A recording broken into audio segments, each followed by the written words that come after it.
and this is the video recap for stall chasers. So we briefly talked about just the very basic stall chaser. Then we talked about entrances into stall chasers. So we talked a lot about entering from split time moves. So for instance, the reverse butterfly, the split time reverse butterfly. Anyway, yeah? Okay. So entering the regular stall chaser from the split time reverse butterfly. We also talked a little bit about entering the stall chaser from a 3-beat weave.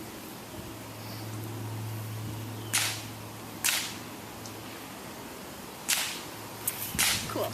So entrances. Next we talked about adding little variations to part of the stall chaser. So the first one we talked about was this shoulder reel.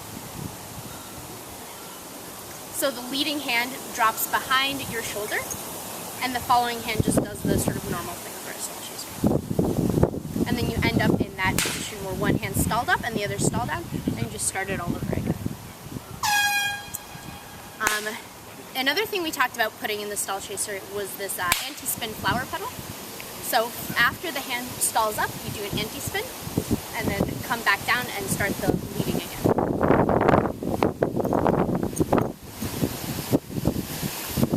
Alright. Next we talked about turning with stall chasers. So the first turn we talked about was a 360-degree turn. So you start with the regular stall chaser, and then as the leading hand is coming up, you follow it and turn all the way around. So it happens pretty early in the stall chaser.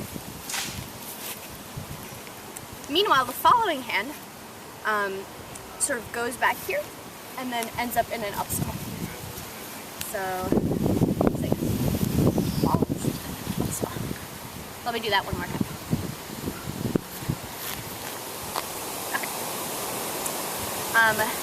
The next turn we talked about was turning in the other direction from the stall chaser. So we talked, this one was turning that direction, and this one is going to be turning the other way. So we also talked about, so end up here, and we also talked about sort of making that turn into kind of a little weave. So it's sort of like a 2-beat weave, except with stalls. Alright.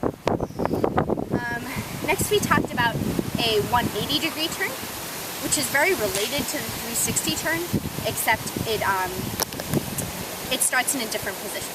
So with the 360 turn, we started with the following hand on our native side and followed it all the way around. With the 180 turn, we want our hands to uncross. So we're going to actually start with the following hand on the non-native side.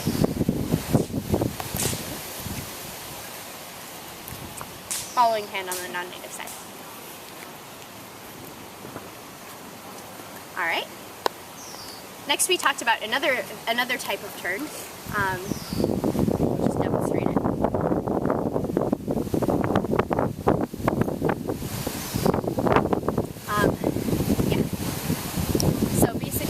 The leading hand does the regular down stall, and the following hand comes around, and then that's when we sort of turn.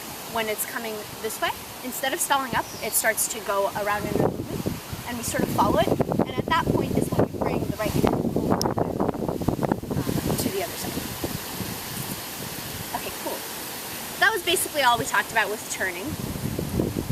And I think next we talked about different stall patterns. So we talked about this quarter time stall pattern, which I think just takes a lot of drilling, but it looks like this. And you'll notice that we're only ever stall chasing in one direction, in this case from left to right. So the thing that we talked about there was both hands are only doing this C shape. They're doing a down stall and then an up stall. But the timing is what's tricky. And so it's like the left hand starts on the down stall, then the right hand down stalls, then the left hand up stalls, and then the right hand up stalls, and then we start over. So once more, it looks like that. We also talked about this other variation where you end up with the poi stalled like this. So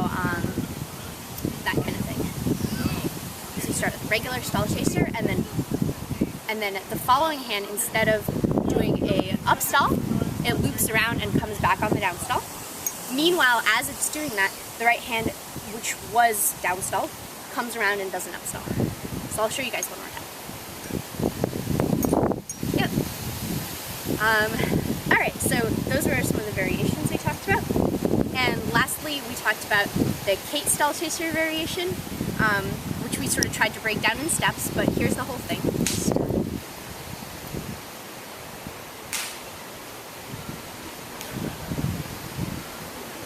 Okay, so we broke that down into steps like this. We started with always one hand stalled downwards and the other hand spinning. So like that. And then this hand starts spinning. And then this goes here, and then that hand starts spinning. Here, this starts spinning there. And now we're back to where we started. Okay, cool. How am I doing on time? 6 in 10 seconds. Done.